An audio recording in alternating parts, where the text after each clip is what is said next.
Comment Roland-Garros a effacé son passé colonial tout en restant un sport d'élite blanche.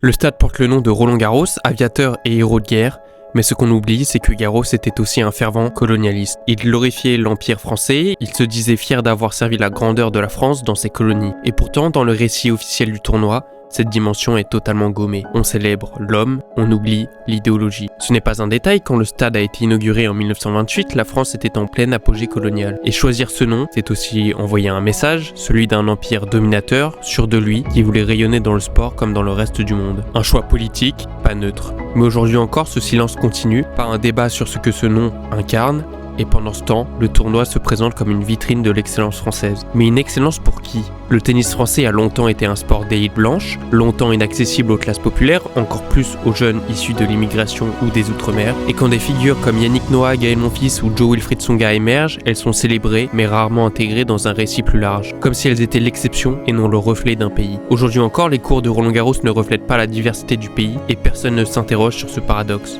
Un tournoi aux racines coloniales, mais qui ne veut pas en parler, un sport qui reste largement élitiste, mais qui se rêve universel. Si Roland-Garros veut vraiment incarner la France, alors il faudra bien un jour affronter cette mémoire-là. Pas pour annuler le passé, mais pour enfin ouvrir les yeux.